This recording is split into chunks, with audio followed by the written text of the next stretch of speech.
This is Dave McCall, one half of the Rep, and you are listening to Uncorked with Kit. All right, Kit, I said it. Can I get my check now? Howdy, bloggers, and welcome to the 11th edition of Uncorked with Kit. Today is Wednesday, March 10th, 2021. My guest today is not new to the wrestling scene, but making huge waves in it as of late, and there are no signs of him stopping anytime soon. He's got an attitude that you wouldn't think fits the wrestling mold of how to get ahead. But fuck that, because he proves why there are no rights and wrongs in this business. He's got a heart of gold and a mustache for days. Please welcome Bam Sullivan. Bam, how are you? What is up, kid? How are you? I'm great, dude. I'm even better now that you're here. Ah, You know, the most interesting man in professional wrestling. I appreciate that. I'm glad you think so. Yeah. Well, no, thank you for coming, man. I definitely appreciate it. I know we did it on a little short notice. You know, that's okay. Dude, I thought you shaved your face this whole time. And Ew, you really believe that terrible photo? dude, yeah. I looked horrible. You could have told me I looked horrible. I mean, I would have, but I would have waited for you to be on camera here with me. You know, like I'm like, Oh thank my God God. it's also a podcast. You know, I took one photo. I'll send it to you later. Like a top down. I swear to God, I looked like low life Louis. oh my God, It was uncanny. jeez, man. Well, so anyway, the whole premise of this episode or this show is that I drink wine, and I try to find a wine that I think fits the very nice white wine. That I think fits the person that I'm talking with. And I think Okay, that's cool. what you and I talk on about on Facebook a lot of we agree with is political things. So I actually found this one. It made me laugh. It was pretty based on some recent history from January. It's called Insurrection. So I thought we could maybe dabble into that, and I can lose some followers on this. But Sure. yeah, I'm always down. Let's you know, go. I mean, it's just what's so amazing about everything now is about how quiet it is. Like, Yeah, right. It's we get to it's wake almost up. like it's almost like politics are supposed to be boring. I know, You know? and it's not and it wasn't a cork. It was a twist off. So I think we can already tell, how this is gonna go. But so be it. This is a red blend, so we'll see. But once I saw that, I was like, oh, that's perfect. It's just that's you and I have Some like the things just same write views themselves, on man. that. So thank God. I'm sure one day if I ever get Necro on here, that'll be one interesting conversation. Oh, you gotta do a three-way. You and Necro and Zandig. Dude, oh my God, it would just be, I would just let them talk the whole time. I wouldn't have a question. I would just sit there in the middle and go, just look right at the camera and just go, dude, what did I just do to myself? Yeah, absolutely. We got some pretty good questions here Cool. for you. I wanted to start off with some of the non-wrestling related, get that out of the way, because I'm sure like anytime we talk wrestling, we're going to get all in the psychology of things, and then people are going to like tune out, but I'll be the most interested. But Okay. the show's That's for fair. me. That's fair. All right, so let's just rapid fire through these. First question: favorite candy bar? Favorite candy bar? Dark chocolate Kit Kats are my favorite candy bar. Did you say chocolate again? Dark chocolate. Chocolate, Kit yeah. Kat. Oh my Chocolate, God, yeah. All right. Favorite band? Oh man, it rotates. If I had to say right now at this point in time, Alice in Chains. Okay, that's interesting. They're great. It's just that I just wouldn't have expected. I just don't feel like that's like a band that that you hear and then you rarely will hear it as like that's my favorite band. Like I don't know. But I do like Alice in Chains. Next one. When is it okay to kick a child in the mouth? You can kick a child in the mouth when they're not yours. Actually, you should Absolutely. kick children in the mouth when they're not yours. Oh, 100%. I agree. You don't kick your own children in the mouth. No, they have to deal with it, you know? I know, right? You have to take them home with you. Like otherwise, you know, Ugh. these other children, they get to leave. You know, it's kind of like, I feel like anytime I've talked to younger cousins or my nephew, it's like, hey, he's awesome. But he comes over and I just like, yeah, hey, tassel your hair. And hey, how you doing? All right, get out of here. All right, yeah, And all right, that's all the right. end of it. Goodbye. You know? So great. This one's from Georgie. Georgie boy asks, what's the best Rancid song? Ooh, that's a good one. They're all so great. The best Rancid song. I don't know. I mean, if we're going commercially, I guess like Ruby Soho or Time Bomb. But if we're going me personally, Like I'm a for big fan of me. I'm a big fan of Hyena. That's one I've been bumping recently. Is Hyena. Okay. Next one is, so tell us about the laser hair removal that you've been going through and you've been sharing. Yeah. I'm intrigued by it. So I've done 10 sessions. So first Holy off, it's shit. my girlfriend. My girlfriend is an esthetician, so she does laser. Okay. So she sold me on this idea of like, let's just get rid of it. You know, let's just get rid of it. It's not that bad. Let's just get rid of it. It's the most painful thing I've ever experienced in my life. And you know, not that like tattoos are, you know, the worst thing ever, but you know, tattoos hurt. You know, glass bumps hurt, barbed wire hurts. Nothing compares to this fucking head laser. Uh, so basically, every 2 months I go in, and I'm very grumpy. So she buys me an egg sandwich. It kind of eases the tension a bit, She's and then perfect. it's just over and over and over, and it's like a little spike. It shoots like a little laser, and then it shoots like a little ice, like a little cold, right into it, over and over and over again. So I thought it was gonna be like 6 sessions. Okay, well, it's been like 2 fucking years. And I walk around with this ridiculous pattern on my head. Some people think it's a tattoo. Some people think that I'm sick. I think I just change the stories now when people ask me what's going on. But I'm about 10 sessions deep. I have 2 sessions left. And hopefully, when it's done, I'll never have to shave ever again. That's awesome. I feel like I can't even. I mean, I know people always have like, you know, laser hair removal with like their, you know, back hair or things like that, and I feel Yeah, like it. yeah. I mean, obviously, it probably has to feel very close to the same, but on your head, like, is it the equivalent of like if I got like duct tape and I just fucking yanked it off, or is it, It's like or just it's like like a you said it was like a it's like cold and then hot? yeah, it's a hot and then a cold, but it almost feels like if you got tattooed, had it removed, tattooed again, and then removed again. It's just like 1,000 rubber bands Oh from gosh, like Andre the Giant, just over and over and over again. It's jeez, the man. worst. So It's the worst, and it's really not bad on the body, yeah, uh, because the hair follicles aren't as dense and they're a lot more spread out. On your head is, you know, yeah. besides like your or your pubic hair, it's like the thickest, you know, follicles on your body.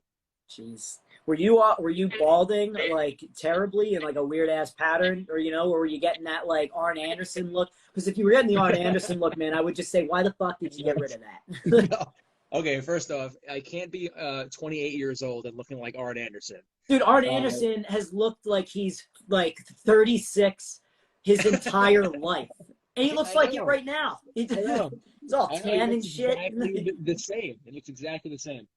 But I kind of had like I had like almost like a Vegeta hairline from Dragon Ball Z. Like it was coming back here, Yeah. and then I had like a little island of like pathetic hair here, Ooh. and then I had like the little yarmulke spot going in the back. So Oh at yeah, that you're point, all over the place. yeah, and that began at like 22 years old. So I knew where it was going.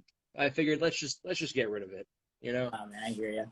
Yeah, I mean, it looks good. You pull it off. Obviously, don't shave your face. Dude.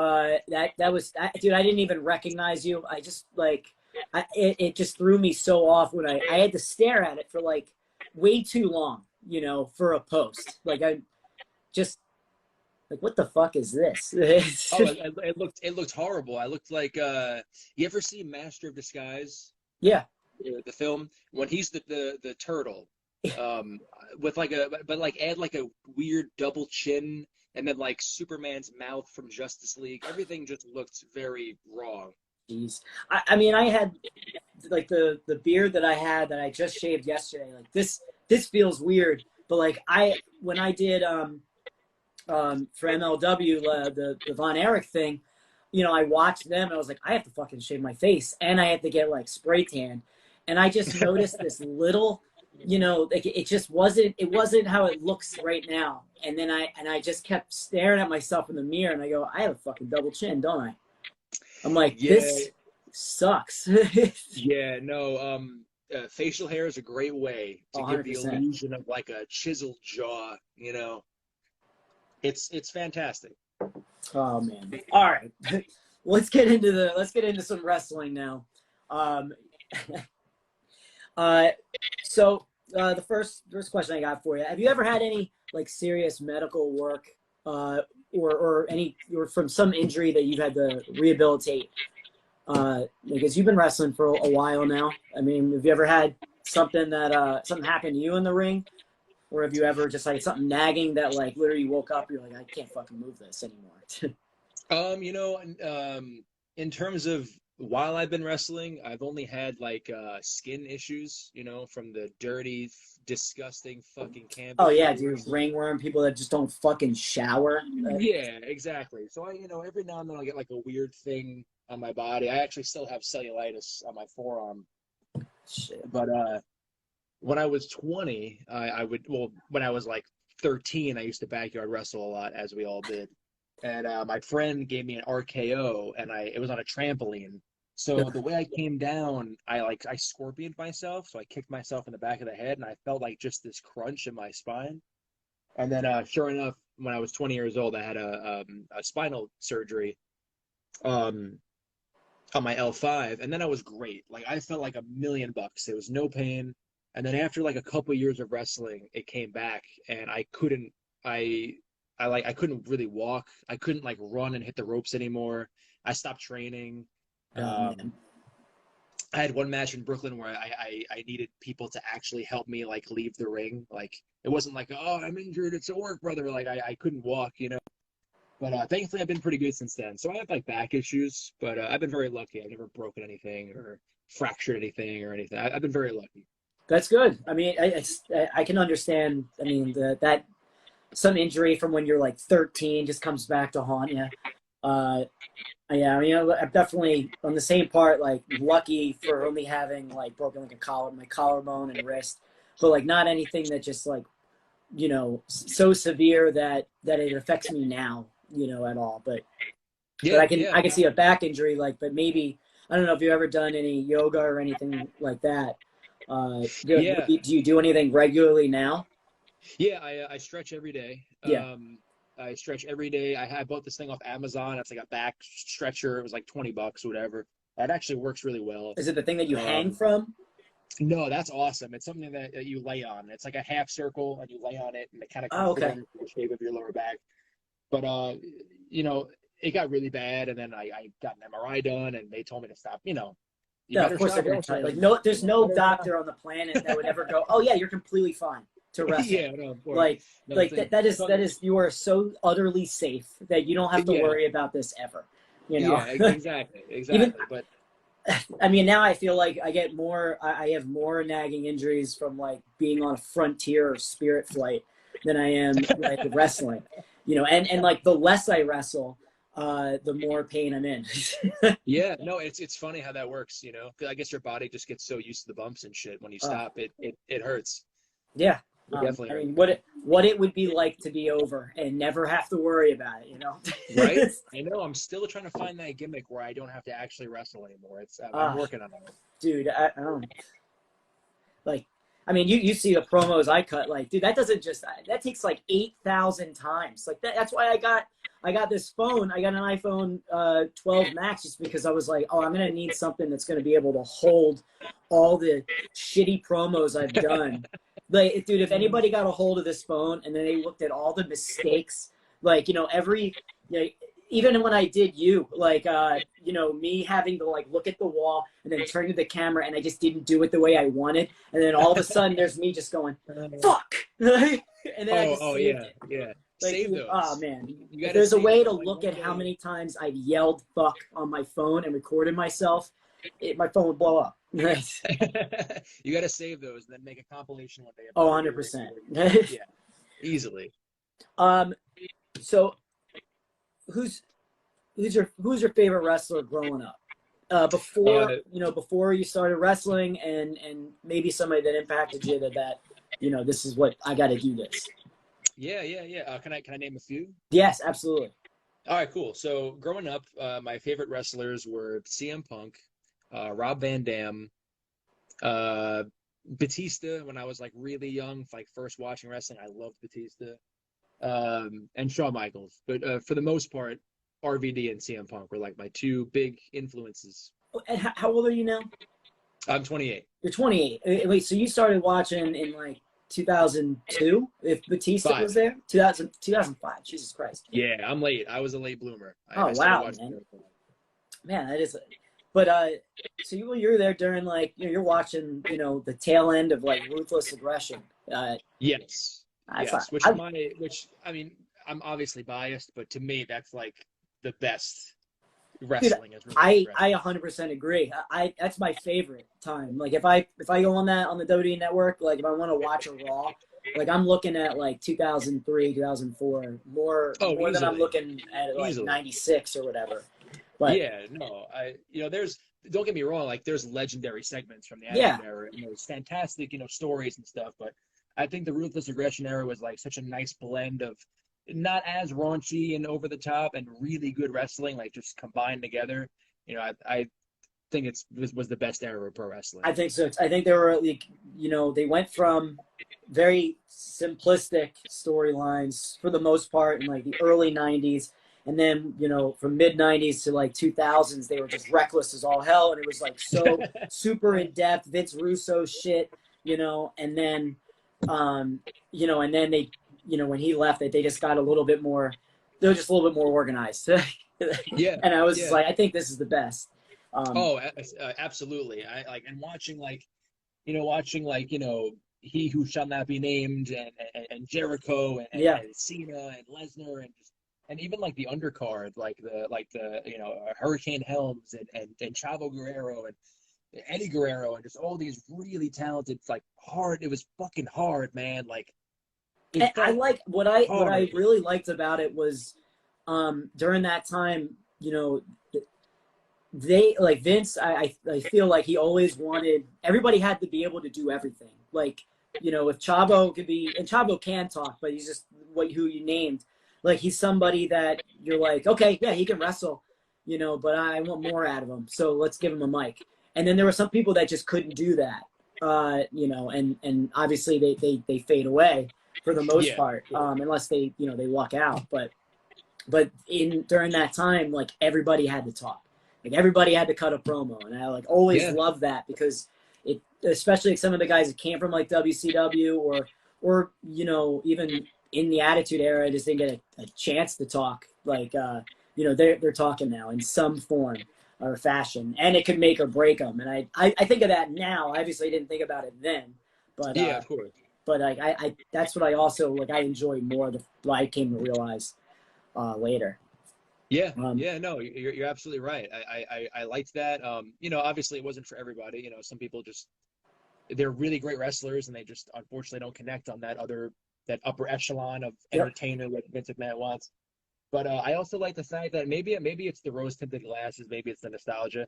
I just felt like back then, I mean, back then you could do like a main event guy versus like an undercard guy on a random Monday Night Raw, and that undercard guy could win. You know, I feel like now there's such a definitive separation. Like you would never see McIntyre, you know, wrestle like Heath Slater, you know, randomly on a Raw. You know, like it would happen. It would be really quick, and that's exactly. But it always seemed like everybody had like a chance. Like it wasn't so organized that they're like, you don't get nothing in like that. That's it. Like I know I was listening to a Bruce Pritchard podcast, something to wrestle with, and they were talking about Rey Mysterio and how Pat Patterson is somebody that like, pushed for him to win the Rumble, and I was just like, man, first of all, that would never happen. It wouldn't even be a thought in like '97, and I don't think. I feel like even now, like if it were like Rey Mysterio, if he just came in now, that he would, win that Rumble, maybe. But like I think he won in 2005 or 2006, I think. Yeah, I think it was 06, I think. Yeah, and for him to win like that, I think is the one person that is the most unbelievable surprise to see who would win. Oh yeah, of course. And then he fought Angle and Orton, I think, in the Mania main event, right? Maybe I don't remember. I just remember him winning, and then I'm obviously like reminded by it, and was surprised that Pat Patterson is somebody that wanted him, to win and pushed for him to win it. Yeah, like get the fuck out of here, Pat. Really? but so after you started training, and with those names involved, like which were any of those kind of guys like after you started, less of wrestlers that you would watch anymore, and then which ones would be a bigger influence? When I began wrestling, I think I at that point in time I was a big Seth Rollins fan. At that point in time, it was 2015 when I joined a wrestling school. Okay. It's weird. When I started wrestling, I almost became like less of a wrestling fan than I've ever been. And it feels almost like sacrilege to say, but I didn't really watch as much anymore at that time. I was a doer, more so than like a watcher. I still study tape and I try to keep up with like the products and everything, but when I started wrestling, I kind of almost fell out of love with it as a fan, almost. I became like such a student. I couldn't really watch it and enjoy it on that level anymore. But Rollins was definitely like the guy that I was like, okay, like this dude, because Punk was gone at that point. Yeah. I think that's what really hurt my love for wrestling. Like how like a lot of people feel about like when Austin left or whatever. So Punk left. I didn't really have a guy. My closest thing to a guy was like Daniel Bryan. Like I loved watching Daniel Bryan. And then Seth Rollins came in and had that awesome WrestleMania moment where he cashed in at the end. And that was great. Yeah, like it's very hard for me to feel like an excited fan sometimes, and that was one of those moments. So I was always watching Rollins at that point in time, but I tried not to watch too much wrestling because you almost get like lost in the sauce a little bit, and I kind of wanted to just kind of find myself, if that makes any sense, Yeah, I mean, I think especially now, I think a lot more has been happening for you. I agree with when we started wrestling, the I guess like the fantasy of wrestling kind of starts to fade, and then you're almost like you're doing homework sometimes. Yeah, there are things that like you want to watch. Like I was just in it the other day. I was like, or the other night I was recording matches of like Dr. Death, and it was because I was watching the Brawl for All Dark Side of the Ring, and when I was watching it, I was like, I don't know, something about it intrigued me about Dr. Death and his just the way that he stood. Like he's a guy that I have no relation with at all, and somebody that I have nothing in common with, and then yet I'm watching him now, and all I'm thinking about is as a wrestler, like, what could I take from him that I could do, and and I think that's what we do all the time now. It's like, what could we steal? Exactly. But then rearrange it to make it feel like I came up with it. I know, but you can take solace in knowing that that's what they did, mm-hmm. to the generation before them. So, Yeah, if they never did and they just invented their own moves, then they obviously they started wrestling in like the 70s. Yeah. Where did you train? I trained at the New York Wrestling Connection. It's in Deer Park, New York. It was pretty much Mikey Whipwreck's school. Yeah. That's where he trained. I believe Tony Nese Alex Reynolds, John Silver, I think we're under Whipwreck, Brian Myers, and obviously Matt Cardona. You know, they were all Mikey's kids, and that was the school that appealed the most to me. Thankfully, I was like, Mikey Whipwreck is awesome. Yeah, dude, I love Whippy. Mikey's so great, and I was about like 35 minutes away, so it's not a bad drive. I started there March 1st, 2015. Well, congratulations, man, because it's just been, just passing, 6 years now? Holy shit. 6 years, yeah. It's insanity. Yeah, that's insane. So what was training like? Like when you first stepped in the ring, like how did they treat you? And if you can, like compare it to how you see things now, not at the school that you trained at, but just in general. Right. What was it like? You stepped in there. Yeah, I mean, obviously, from 6 years ago to now, I imagine things are fairly similar. When you get in, you always hear the horror stories about when we were kids, when we were greenhorns, we had to fucking jumping through a fucking volcano, just to build the ring.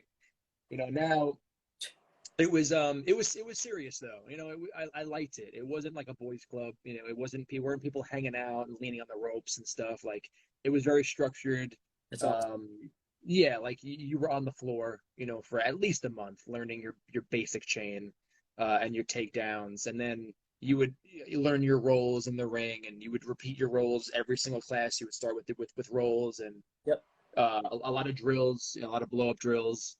It was hard, it was tough. I appreciated that though. I didn't want to go somewhere where people are like wrestling in sneakers and fucking jeans. Right. I wanted to go somewhere that took it seriously and respected it, and you earned your spot in the ring. And once you were done with learning chain, you would have to chain a student in front of everybody, and then everyone would have to agree to let you in the ring. They would have to the students became like the jury for you to be allowed into the ring.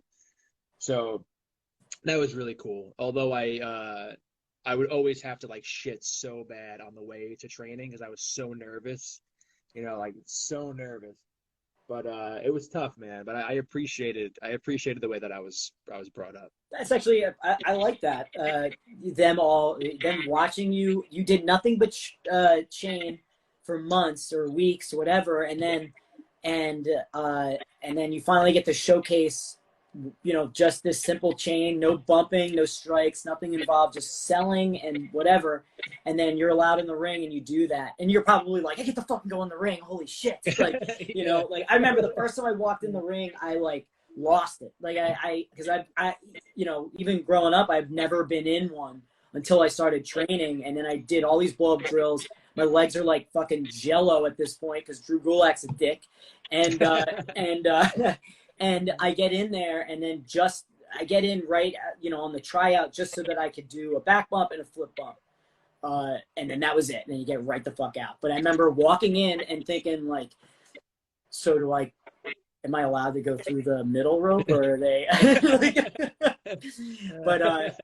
But that's awesome that, you get brought in, you're finally in that ring, and then you just have to showcase chain wrestling, like with somebody. And then they all just go, he belongs in.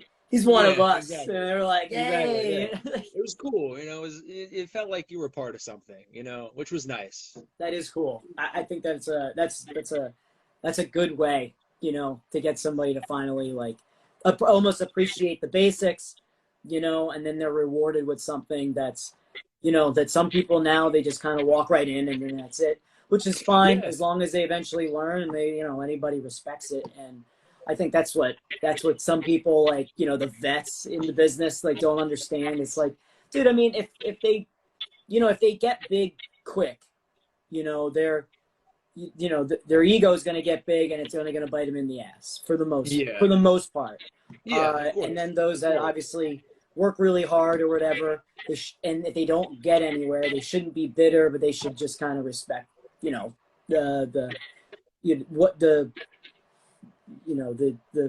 journey that they went on. And I think that, everybody goes in different ways, and that's just how it's not about being bitter.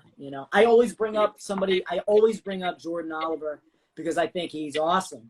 uh, and and I look at that because I love the hate that he gets all the He time, does, yeah, a and ton I of it. For fucking love really it, you know. no And it's reason, almost really. it's funny that he's actually probably benefited more from it than Yeah. anybody, and I'm jealous of that now. Oh, Like, yeah. you know, like I'm jealous of all the other bitter people that are bitter about what you've done. Yeah. No, I think to go back to what you said, I think it's an issue with the human experience. I think we're all flawed human beings. I'm not religious, by the way, but I just think we're all pretty fucking stupid. And Yeah, I think it's just like liberals and conservatives in terms of like you can look at that like generationally through wrestling. I think a lot of old timers and vets, they, instead of focusing on like what might be the right way to do things, I think they just focus on, well, it was hard for me, so it should be hard for them too. You yeah, know, which isn't necessarily always the right thing. But, no one wants to, like, everyone wants to be the hardest worker in the room, and oh, back in my day, we had to do this, that, and everything else, and these kids, blah blah blah. And then I'm sure in 10 years from now, the kids will be saying that about the next gen. It just never ends.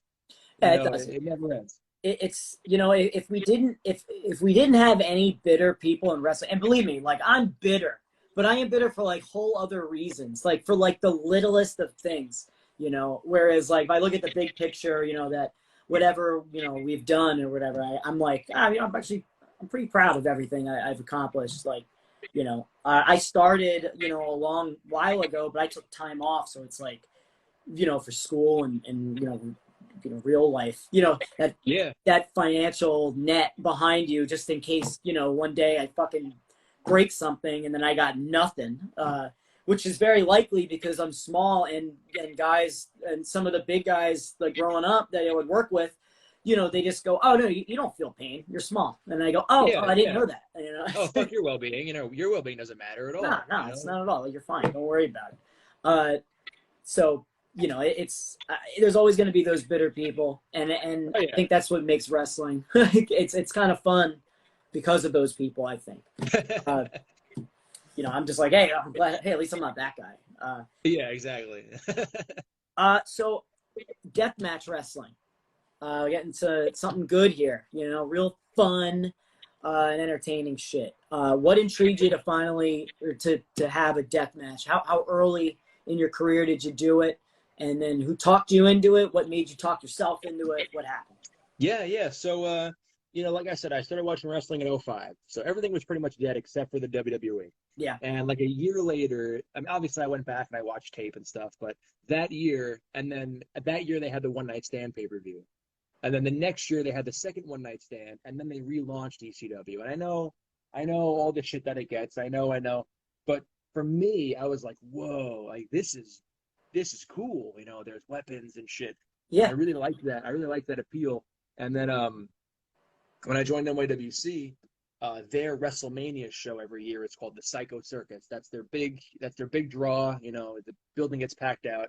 And the main event is always some multi-man elimination hardcore match. And when I first joined, Stockade took a liking to me. And I was in like his like stable, and we built an angle to that. Oh, aren't you so lucky? I'm so lucky. I'm so fortunate. Oh, and so it was February 2016 was the Psycho Circus, and I was in a locker room in Brooklyn in October. Okay. And it was for a company called Five Borough Wrestling, and Matt Tremont was on the card with and Stockade, and he brought me and everything, and he said, he put on his veteran pants, Stockade, and he's like, bam, good, come here, kid. Oh, I love it when he puts his veteran pants on. Oh yeah, I know. I'm like He's Stockade. my favorite. We're like 2 years apart, but come here, kid. And he called me over and he introduced me to Matt Tremont, and I just asked him for advice because I'd never done a hardcore match before, and Matt Tremont gave me a ton of really great advice. And for whatever reason, from that point on, I worked that hardcore match. I bled for the first time ever. And it was just like such a high, like such a rush. And I just loved the visual and the crowd gasping and the face and the spit and everything. And I just really liked it. And then I did some matches with Matt Tremont, some tag matches here and there, very light hardcore stuff, like the kind of hardcore stuff you would do on like a family show, like a plastic chair, maybe some thumbtacks. Yeah, like nothing that's actually gonna like shut it down. Exactly, like things that I look at as like entry level stuff now. And for whatever reason, I don't know why, but Matt took a liking to me, and he brought me down for the first Subterranean Violence for H2O. And that was the first time I had ever used glass. And it was with Jeff Cannonball, who honestly was probably the best person it could have been with, because he was very attentive to my nervousness and everything. And he put me in the corner, sitting down. He laid it across my chest, and he did his running cannonball move. And that was the first time I ever took glass. And I instantly fell in love with it. And then from then on out, it was Hardcore Kingdom 2, and Jimmy Lloyd beat the ever. I don't think anyone's ever fucked me up like Jimmy Lloyd, and I don't mean that in an unprofessional way. He's doing his bit. I'm in his world. I'm in his world now. So that was brutal. And for a long time with the death matches, I just kind of sold. I don't feel like a tough guy, so I just kind of sold, and eventually I got some sympathy, and crowd eventually welcomed me, and now I do death matches every single month, pretty much. Right. Yeah. I mean, it's like when you finally get involved, unless you're like a fucking major star, and then you just go, like, let's say, like one of the first people I think I thought about was like AR Fox. And when I saw AR Fox, like, and he did like a Cage of Death, it just like, it didn't add up. And then, or, as like a fan, I'm just like, well, how's he going to fare, and the way that he went about it made him more of like you would never look at him like a deathmatch guy ever, but really, realistically, we can all do this. There are some guys like, that vet mentality or whatever. He's not like he doesn't do it normally. It's like, yeah, because he's fucking smart, but, we're like, in there, we're just like, yeah, if I gig here, then that means like the camera will see me, and then that. Yeah, exactly. But when I saw like AR Fox do that, that was like the first time I saw like somebody that I think was really well established, who just isn't in this world. Like, he doesn't do this normally. He's not looked at as like a deathmatch guy. And then I always thought like, this was also like 2013 or something like that, and I think it's a little bit different now, but. What would you say? The point I'm trying to make is, what would you say that would have you stick out as not just a deathmatch wrestler that does them all the time now, but but you should be booked everywhere as also a regular wrestler that doesn't need anything. You can tell stories. What about Bam Sullivan can separate those two? That's a loaded question. One that I'm not prepared for at all. Yeah, well, I did talk to you before this. I know. I have zero self-confidence, by the way. And I'm a very like anxiety-prone human being. Like I've vomited during matches 5 times. Jesus Christ. Very nervous. I get into like a trance, like the day of the show. Like I'm like tranced and I can't. There's no emotions. But what I can offer is that I think I'm a pretty articulate guy. I don't really fit the stereotypical deathmatch look, perhaps at first glance. But I work out. Yeah. I brush my teeth. I don't know how many deathmatch guys brush their teeth. Yeah, I know. Not me. I don't remember the last time I did. Exactly. I was I was trained the right way, and I can when my cardio is good, like I can fucking go. And that's where I'm at right now, is that I love the death matches. I really do love them. I have a ton of fun doing them, and I love the locker room. It's actually a locker room that I think is much friendlier than your traditional wrestling locker room. But right now I'm focusing on my cardio. I'm doing high intensity interval training, 3 times a week. I'm training again at an actual ring again. Like, I'm taking this very seriously because I want to open up and I want to do more traditional matches. So when ECWA hit me up and offered the Super 8 spot, I'm like, let's fucking go. let's do it. This is a chance for me to show that I'm more than just a deathmatch guy. That's why Right. I'm trying not to use the middle finger as much, because every deathmatch guy does it. I try not to curse as much because every deathmatch guy does it. I don't Oh, want to wear yeah. my shirt anymore because every deathmatch guy does it.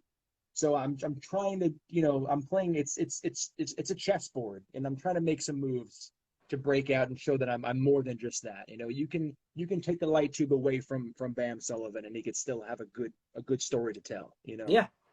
I think, when you and I first got to work, like we didn't, I feel like you and I have crossed paths so many times, and we just kind of have like this, acquaintanceship is what we would have. And then when we worked, then it just changed everything, and then, and I think that happens a lot more often than not. But like and this goes into my next question is, when you and I first started talking, about what to do, like I just watched something, and then I brought it to your attention. I was like, what do you think of this idea? And we just kind of bounced ideas, like didn't come up with like a story like, hey, all right, we're gonna start with this, we're gonna end with that. We just kind of fucking talked, and we just had a great chemistry that, like, now it's like, anytime we would have like a match, it's like I wouldn't even like, it wouldn't be anything. It would just be something I go, oh, it's gonna be great. Like, oh, dude, 100%. I especially at that time, like that was like my first match post pandemic. Yeah, me too. So exactly, we're also like super anxious. We're like, dude, I really need to bleed, man. Yeah, I know. So I think now, we could easily build on that. Like, and don't get me wrong, like I actually really enjoyed that match, and I often down myself after matches, but I felt really good after that. So I think we could totally just take it to the next level. Yeah, it was no thought, because, like what I was gonna say is, and this is usually for me, it almost feels like this. I can have a great conversation with you, and we can plan a great match together, and have no fat in it, and we're both there. But then, like, once the bell rings, we start to see, how we think.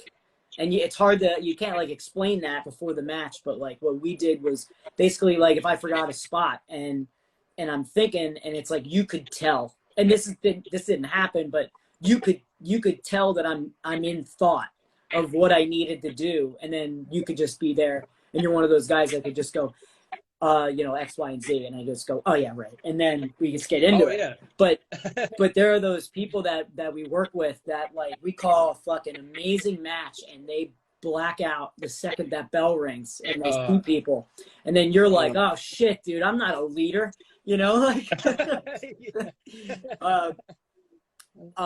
When you call a match with somebody, what's one of the indicators, usually when you're calling it, and then also when you're in the ring, like how I was saying, that that indicates to you that you guys are gonna have like great chemistry? I think for me, like, someone, I mean, usually if they start with the finish, to me that's kind of like more of an advanced type of calling, I feel. When you start with the finish, I feel pretty good. When we tie up, and this is like the most important thing to me.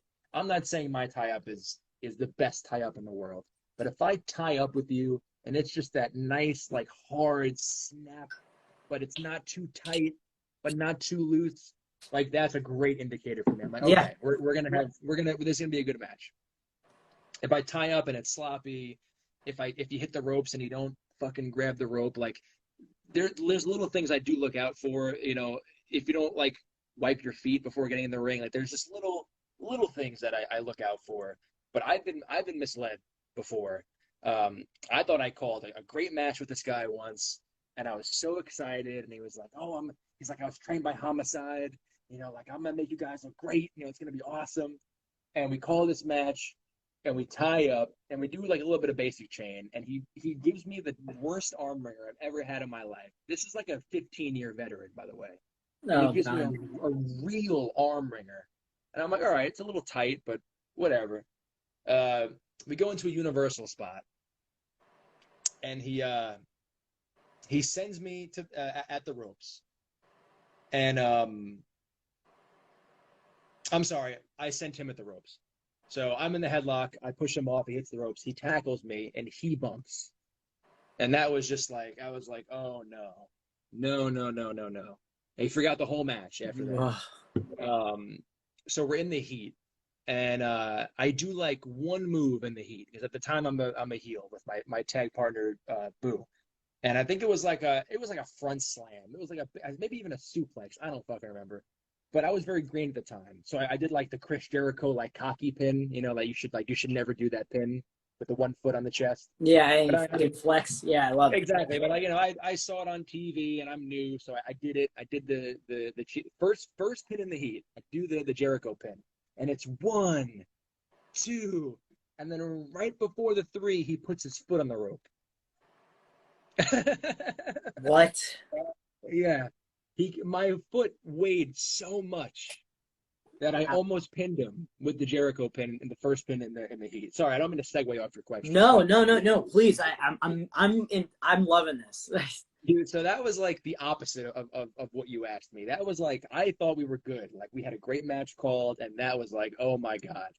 So now when I'm calling a match, you could just, I don't know, you can just really tell I feel like, Well, to go off of that, I feel like there's those that when you lock up and you get that snap, like we're always looking for that. If I don't know who taught anybody that, like that's not what you're looking for, but that's what it is. Like when we chop somebody, like I'm not trying to cave your chest in. I'm trying to get a fucking sound. Like I want the loudest sound because, dude, it's the easiest pop in the world. Some people hate chops, and that's fine, and I get it. Like I love them. I think it wakes you up and stuff like that. It gets my adrenaline going when we start. Yes. That's why I was like, when you and I worked, I was like, I really want to kind of do chops if you like them, And I love them. I think they're just my favorite to start gauging with somebody.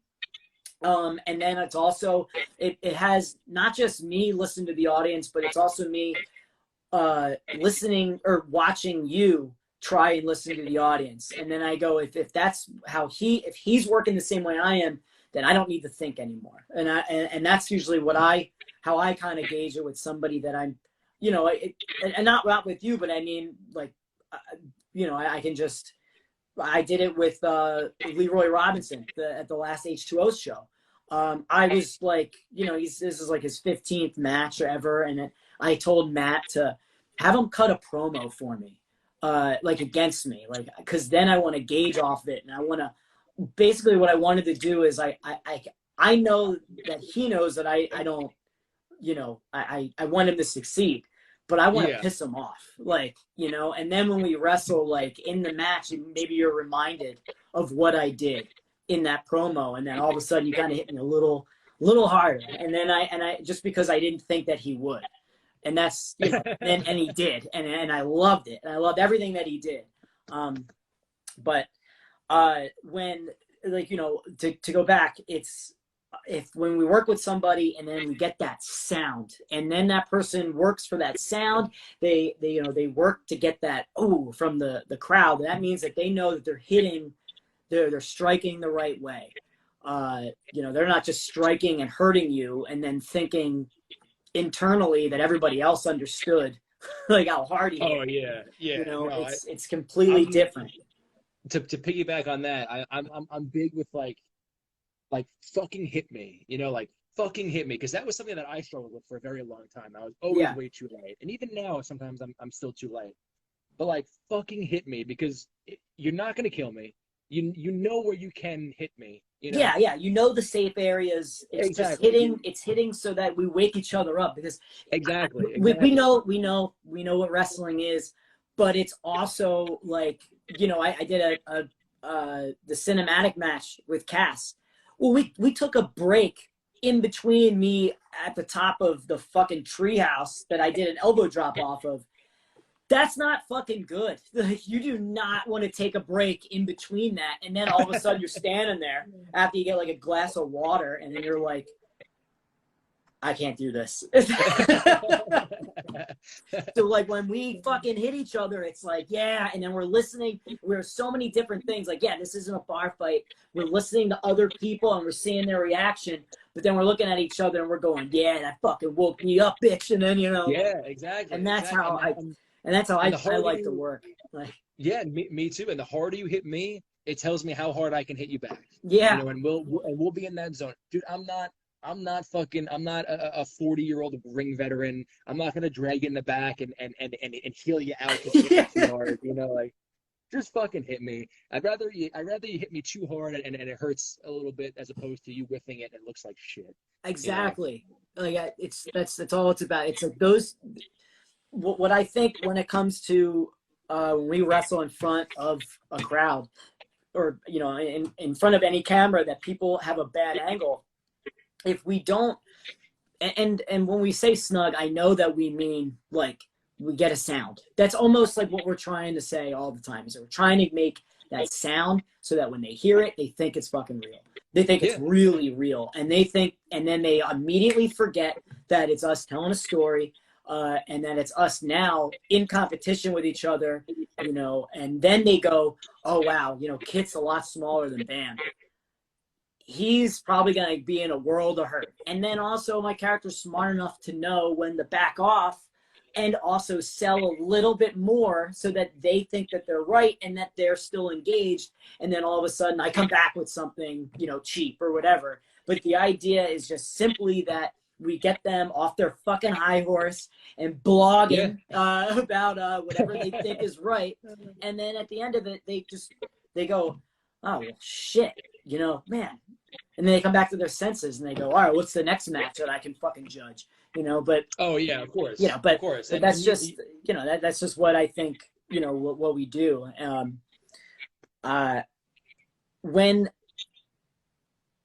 So anyway, the way you answered with that guy, like that indicator of bad chemistry is almost the answer for what's great chemistry, because it's the complete fucking opposite.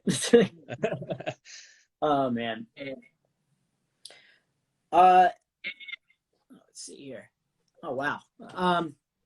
One of the I asked you about your influences in wrestling and when you joined. In independent wrestling, since you've started and been in here, is there anybody that you can watch now that sticks out to you, more than others that you don't think is getting like the proper attention? And if you say yourself, I'll end this right now. No, don't worry. I might be vain at times. I'm not that bad. I'm actually very lucky. That's a tough one. That's the one thing I do watch. I do watch independent wrestling. I might not watch televised wrestling as much, but I do watch independent wrestling. I feel like I watch it more now for things that I don't want to do, because somebody's like already got it. Oh, sure. Sure, yeah, absolutely. Like with anything, character work or moves, like anything. I just go, yeah. Fucking do that. I think a lot of guys and girls, I think we're at a point now where you don't have to like send in tapes and hope for anything anymore. I think people get noticed a lot easier now, and rightfully so. I think everyone's on a pretty good path. Of course, there's some people that I wish got a bit more attention. Like there's a student at NYWC who, I shouldn't even say student, he's been wrestling longer than I have. His name is Joey Conway. Yeah. He's a really hard worker. He's a great guy. Yeah, he's a great dude, like works really fucking hard. He knows what he's doing, like all the time.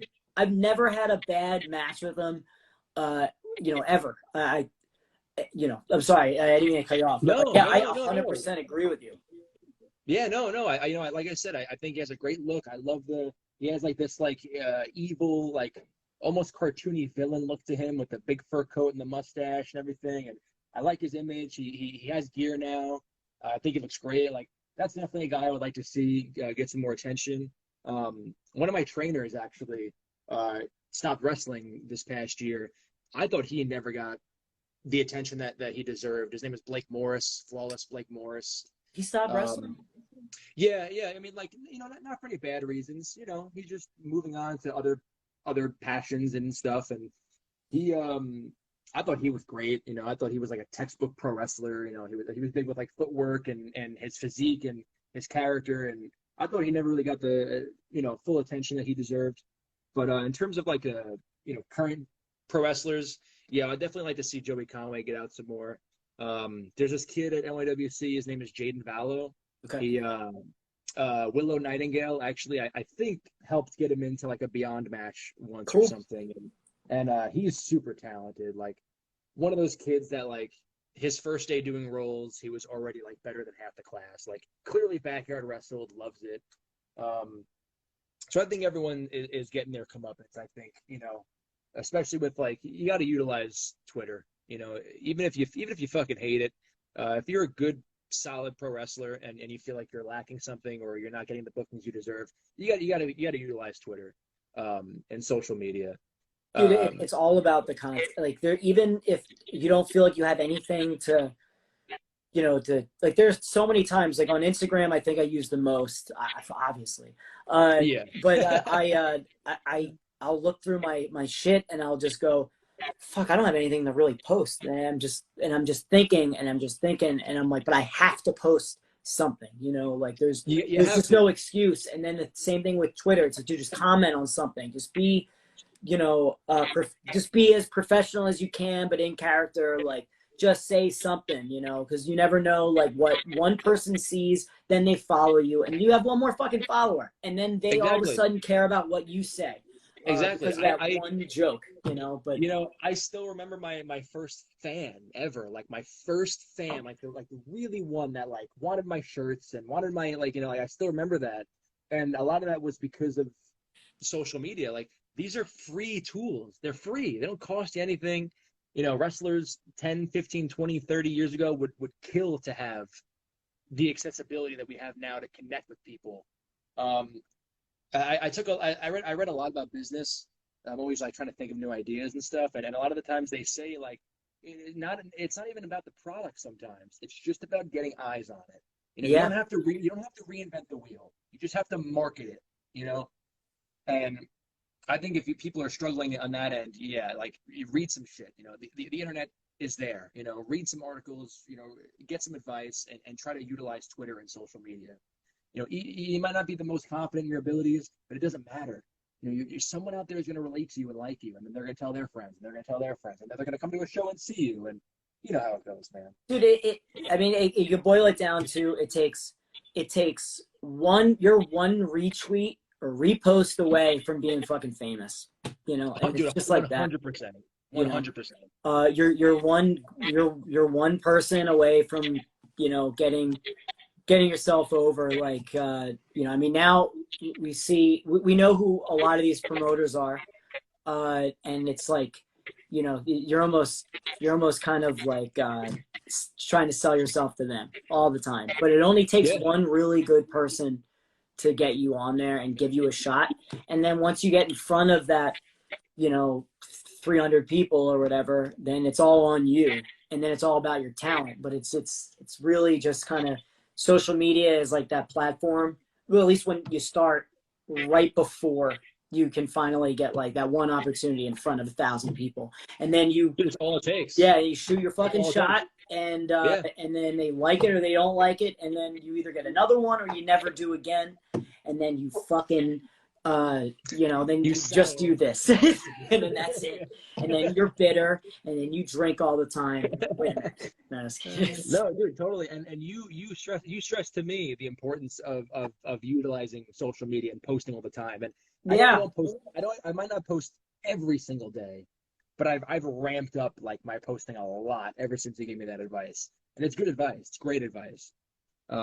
It cannot be understated. And then if you get that opportunity, that's where preparation now meets opportunity. So you got the opportunity, just make sure you're prepared for it. Yeah. I mean, I forgot that I was like blasting you about it, but like I do remember, but I'm obviously, I think if it's social media that did it, or if it was you winning, that Danny had a title. Like, you know, if anything, like, you saw and you realized and you didn't just take it for granted, you know, you took it, and that's why you're on a lot of different promotions now. Like when you were coming into No Peace, I was fucking ecstatic. I loved it. I was like, fuck yeah. Thanks, man. Fuck it up. I was dude. I was very excited. I know a few people put in a good word for me down there, which I very much appreciated. That's another thing too. I don't mean to segue. I could talk forever. I don't believe, man. Like, we're fine. We got a little bit of time. I don't believe in like self-made people. Very slim, you know, like very small amount of people are truly self-made people. You know, you got to get someone's stamp of approval. You know, somebody puts in a good word for you. Like, you gotta surround yourself with like good fucking energy, man. I hate to sound like a fucking hippie, but good energy. Like Matt Tremont, I owe him like so much, you know, like, and he would probably hate to hear it because he's so humble. He doesn't want. Oh, I know, but you know what? Fuck him. Let's talk more about Matt Tremont. Yeah, like I don't mean to gush a little bit, but you know, he believed in me and put the stamp on me, and that helped me out tremendously. Yeah. And that's the way it goes for a lot of people. You know, you need to have people on your team, you know, and I'm very grateful for that. But I don't know where I was going with this. We didn't talk enough about H2O anyway. You know, it's for I think you and I, it's definitely like, it's our home.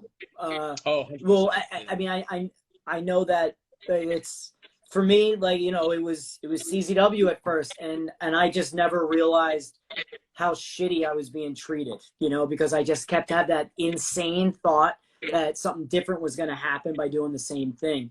And it wasn't about talent. It was always about somebody, you know, there. And then when I went to H2O the one day, Frankie Picard wasn't going to make it in time because he double booked himself because he's so fucking over, you know. I love Frankie. But he wasn't there, and then I got put in like a ladder match for like a title, and then, you know, and Matt, I guess, appreciated it a lot, and then he started booking me more, and then when I got a match with Schlack, you know, and I don't look at things like, oh, I've been wrestling for so long, like I deserve, you know, more. It's like I never look at it that way, because we don't deserve shit ever. Like we might deserve a look, you know, and like just a fucking, you know, like a little chance, but we don't deserve a spot, you know. We just and when I got that, you know, that throwaway match with Schlack, I was like, well, I know him. I'm going to fucking cut every promo under the sun about him. Like, oh yeah. I did it with Gage. Like, anytime you're wrestling somebody who's fucking super over, it's like, you want to like, I want the world to see everything about me prior to the match, so that it's not just looked at like, oh yeah, Kid Osborne's fucked. It's like, well, is he? Because the way that he's been treating them, it doesn't really seem like he's taking it as serious, you know. But no, dude, you're completely right. You just take advantage of everything, essentially. Yeah, no. Something I heard when Moxley was on the Stone Cold podcast, he said, like, one of the things he loves about indie wrestling is the fact that you can essentially, sometimes you have the freedom to kind of craft your own narrative. Yeah. And that's exactly what you did with Schlack. You actually, I was worked, you know, at that point. I was like, is there a real beef between, you know, Kit and Schlack? You know, like, I was worked. And I watched you guys build that from a fan's perspective, you know, up to that match. And it totally solidified you as like could he beat Schlack? And not like, oh, this kid stands no fucking chance. Look at this monster. Yeah, why would you ever put him over? Like, you know. Exactly. Like, you build yourself up as like, you know, he's a sneaky piece of shit scumbag asshole. You know, maybe he can really beat Schlack. You know, and that, I honestly, watching that ringside, because it was like it was almost like a lumberjack match almost. Like, yeah, that was the worst. Well, that might have been that was the second time. The other one was like that baseball. You know, like that was home run derby or something. Yeah, like that home run. It wasn't the match, but it was like the name of the fucking the show. Yes. And that was what was so throwaway. And that was the first time I ever used pocket sand, ever. But yeah. Anyway, I mean, it's not about me. It's just that I cut a promo, and Matt appreciated it so much that like I went above and beyond about this match. And it's like, well, part of it, I did it because I want to impress Matt. I want him to take me seriously, Kid Osborne, because it doesn't seem like anybody else does. And then the other is like, I'm trying to showcase that like what I can do outside of the ring, like what how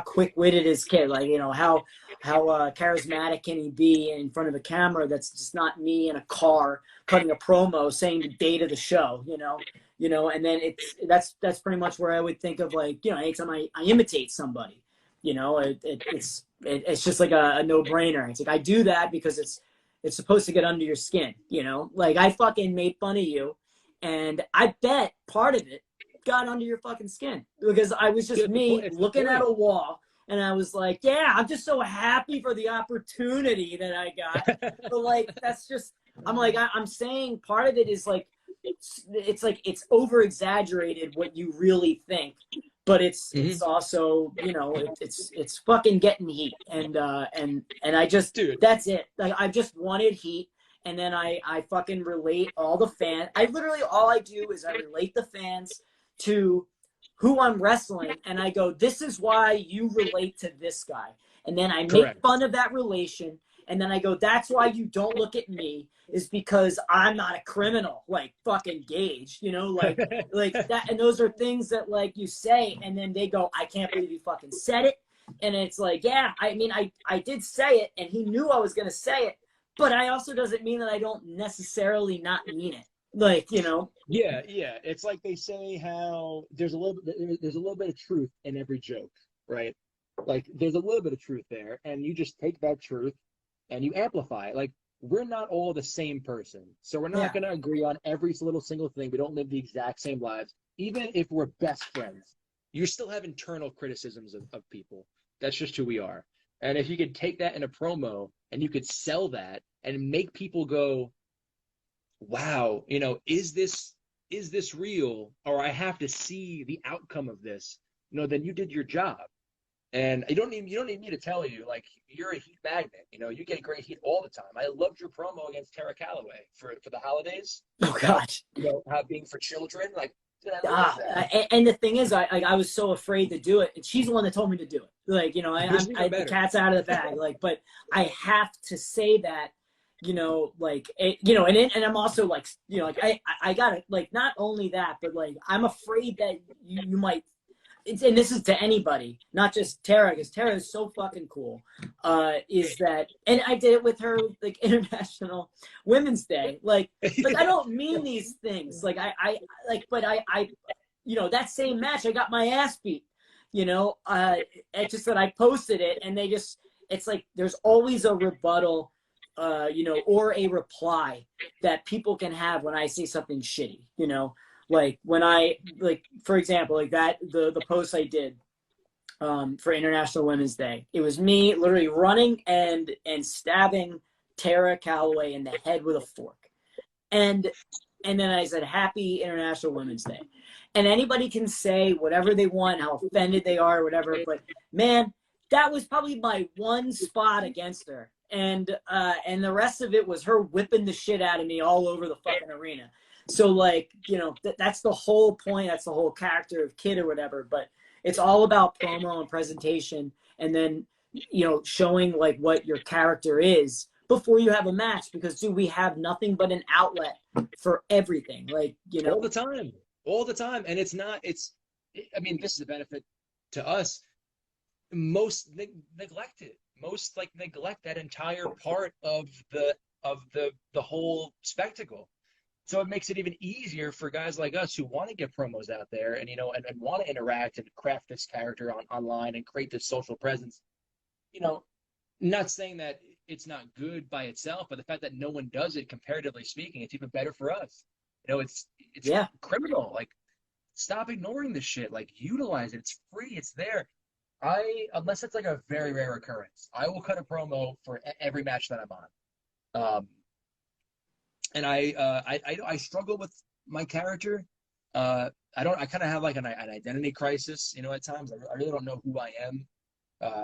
I feel like every individual does, you know, unless they have like 10,000 followers on yeah, like, because unless they feel that their opinion really matters, you know, or they're getting, like, if I didn't get 100 likes on a picture, I'm going to be like, all right, there's a reason why I didn't, and it's because of my character, and I got to fucking analyze the reason why, you know. of course. And then I'm just thinking and overthinking, and then I'm like, oh my Christ, maybe I should not post as much, maybe I should post more. Like, dude, it's like that all the fucking time.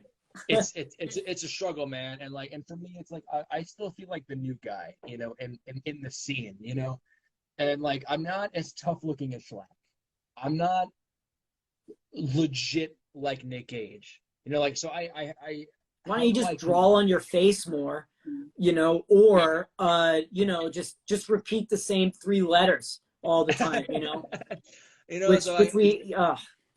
but it works, and they're solidified as guys. Like, when you see Alex Colon, you know that you're looking at something legit. You know, how do I portray that without taking myself too seriously? Because I don't like taking myself too seriously. I feel like a lot of the times, like, if you're a legit, like, badass motherfucker, like, it comes so natural. Unless you're like a really great actor. You know, if I try to be this super tough guy, the conviction's just not there. You know, I just don't have that. So people tell me in the back, like, hey man, like, the bald, the beard, like, you know, you're big, like, you look like a bar fighter or something. And I'm like, that's so not me. I'm really just a fat kid who eats fucking Doritos and plays video games all the time. So I have this identity crisis where I really don't know where I'm going with this character. So I've kind of just come to the realization that I'm just kind of like a sarcastic, like, fourth wall-esque, you know, take the piss out. I don't know, not take myself too seriously. You know, I try to be like a little funny, a little sarcastic, but I'm in like this weird spot.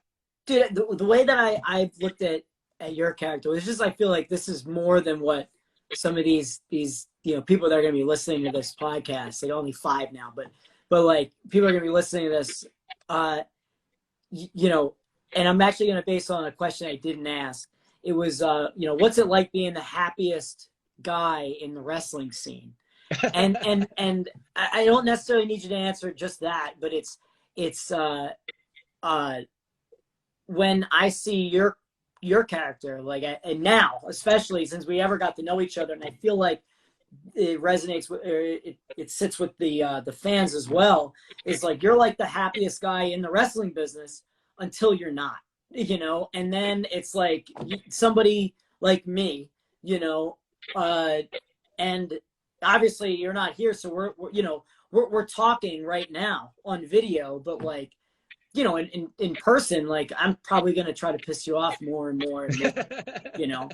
So this is nice guy, you know, Kit, you know, trying to get a show over. But for the most part, like, when I have a match with you coming, I'm trying to piss you off. Like, I'm trying to do the equivalent in words of smacking your fucking bald head, you know. And then all of a sudden, that smile that you have that you're laughing at isn't there in person, and I then have to go, all right, well, then what's my next fucking step? like, oh wow, maybe Kit, you should have fucking thought about that, you know, before you did it, you know. But that's just what you know, when I see your character, when I see you in the ring, like, it's not necessarily a character. I think it is you. Is you just don't notice that it's you. It's like, hey, I'm all happy, smiles. Everybody look at my mustache until you fucking hit me with a light tube. And then all of a sudden I see my own blood and I don't fucking like you anymore. And I don't like being in this ring bleeding like this, you know? And then, you know, as for, like, my character, it's, you know, my character is it's me. It's me poking at somebody that isn't giving me the time of day. And then then they finally do because they have to, because I didn't stop fucking poking. And that's where that I bet you don't like it when I keep poking at you like this, do you? You know? And I keep doing that because I'm somebody that, I'm looking up, so I should immediately be afraid. And fuck that. Like, I care more about the thousands of people that are going to watch me than I care about you intimidating me. And that's essentially the character. But we don't realize that until like later down the line, until we finally analyze shit.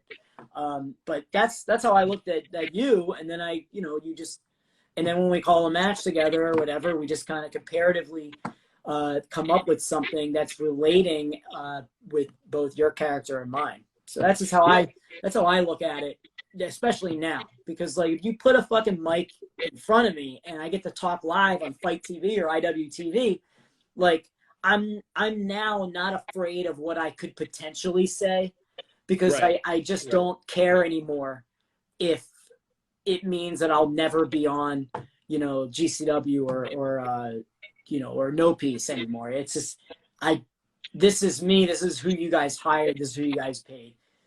And that's my character, and I'm sorry that I didn't, make somebody look as good as you wanted, but I'm not going to jeopardize myself over it.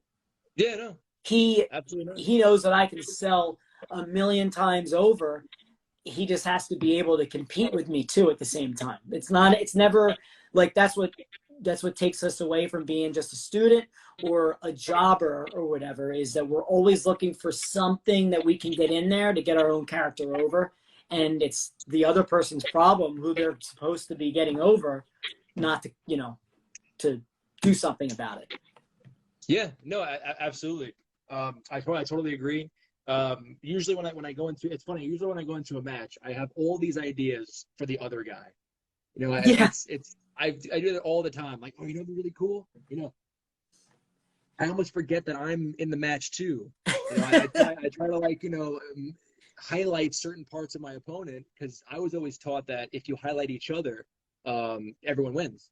As opposed to let's get ourselves over, selfishly. So I love that chemistry when it just flows, man. Like when CM Punk and John Cena was so good, in my opinion. It wasn't a technical masterpiece. It wasn't fucking Bret Hart. It wasn't Shawn Michaels. But the polarizing characters and how they interacted with each other made that match so good for me. So you got to have that other person, and it's great. Like good heels are few and far between. Usually, I feel like baby faces get more leeway, because like the heels come out first. They set the tone, they get the heat. It's if I don't know who you are, if I don't know who the baby face is, but I hate the fucking heel, I'm gonna cheer for the baby face, just by proxy. So you got to have that relationship. You have to have that dynamic with characters, and where we can plug our character shit in to highlight that story. And dude, I just love it, man. It's funny because it is like that. But there's also there's an evenness about it when it comes to like for me, anytime I'm like a bad guy, I can say pretty much anything I want, and I don't have to worry about the repercussions. Yeah. Like I can get in the ring and I can trip and fall right on my face, and it only adds to it because it gives them something to, like, yeah, you bitch, you fucking fell, and I'm just like, yeah, you know what, go fuck yourself, But like a baby face, man, you trip, like they're like, ooh, fuck, yeah, they're like, it's awkward, No, it's true. But then that's one of the things that I can get out of it, but it's always there's an evenness about it, because there is that benefit of the doubt when they fuck something up, and for sure. Like, but that's what it's always about, like, because I lose a lot, dude. I lose probably more than any other independent wrestler on the planet. I've decided that I lose more than everybody, and I have not given about it, because I just go, I haven't even thought about my win-loss record, because I'm so in my own fucking head as a character that I think I'm doing great. Like, I'm like, why don't I have more titles? And it's like, right, because you lose. It just adds to your dynamic. This dude thinks his shit doesn't stink. He's lost every fucking match he's been in. It just adds to that character. I love that on indie wrestling we have that freedom to craft those things. It is awesome. But we are cutting it short, and I have one last question for you to get into, and it's on your bucket list. I want one opponent, and you only got one, that you want more than anybody else, that, like, if they're working, it's fucking possible. And who is it? Why? And if, man, for some sheer bit of luck that they're watching this, or they see this clip because somebody posts it, murder, death, kill, then tell them why and what you would say to them to make it happen. Yeah, that's fair, man. I want Nick Gage. Who doesn't? I'm on a very long list of names, but I want Nick Gage because Nick Gage, in my opinion, is essentially right now like the epitome of this style of wrestling. He's over as fuck. He gets a bunch of people he's never met in his life to scream 3 fucking letters over and over and over again. Like, he's such a legitimacy in wrestling is hard to come by.